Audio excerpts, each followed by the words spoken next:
Hello, welcome back to Content Classroom. This week we're talking about building a tribe with your podcast guests. Now, I touched on this last week. We talked about it a little bit, but I wanted to dive a little bit deeper into what I meant by some of the comments.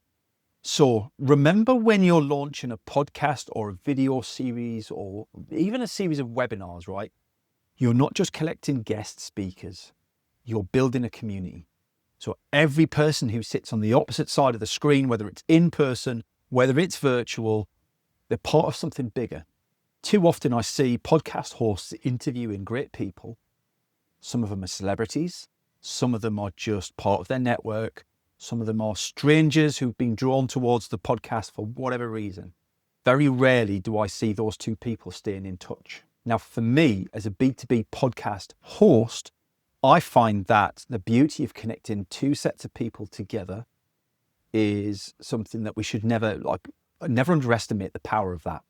And whilst we probably, as a B2B podcast, a lot of people aim their podcast guests as being their ideal clients, we should be, pro tip, should be aligning those guests with who your clients are, or people who know your clients incredibly well, who are an authority in their space already.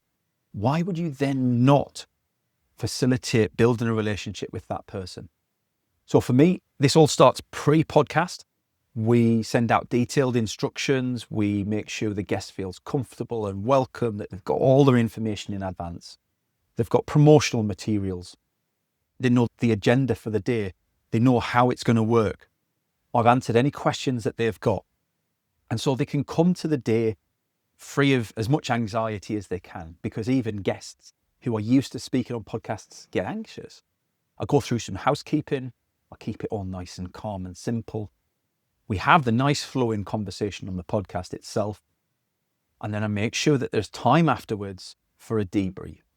Nice, calm chat. Ask them how they felt it went. Was there anything we could have done better? And I tell them a little bit about how the podcast got started. You'd be surprised how easy it is to get from that conversation to asking for a referral or referrals.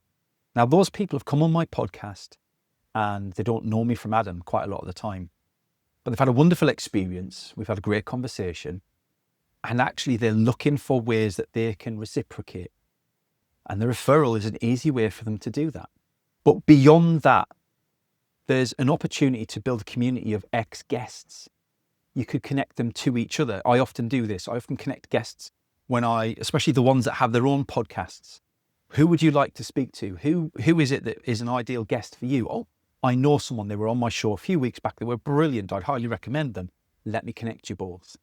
You could consider an email list where all of the former guests get an update on the most recent episodes, and perhaps they can help rate the show or comment on certain episodes, give them a bite-sized version of it. You could even, a great way of reviving a conversation with someone who was a guest on your show a while back that never really turned into anything. Why don't you put their clips back out again as, here's a historical episode. We really enjoyed it. Tag that person in there. Ask them a question. Get them involved in the conversation again. And then drop them a message and suggest meeting up and having a chat.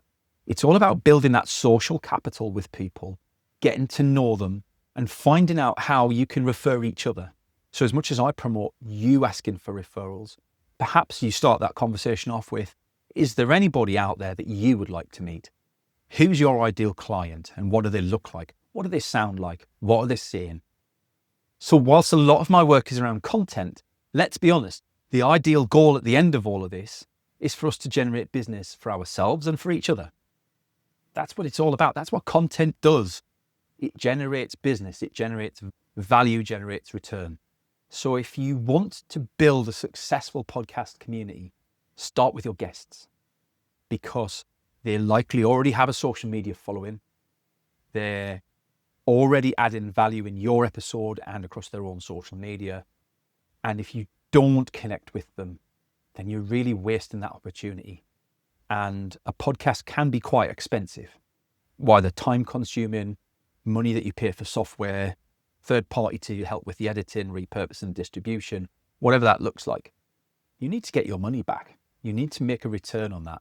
And whilst it might not be directly in terms of a client there and then, or a contract, or sale or whatever, there are other ways to make that return. And it all builds towards something bigger. You're building that pyramid of connections to finally get to the people that you want to meet. It's not about being self-centered.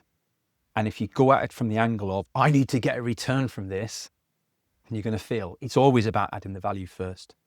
What I'm saying is that by concentrating on adding that value and creating the relationships, the rest will come. Worry about this bit. This bit takes care of itself. Your guests aren't one-off episodes. They're your future network if you treat them that way. I'll see you next week on the Content Classroom.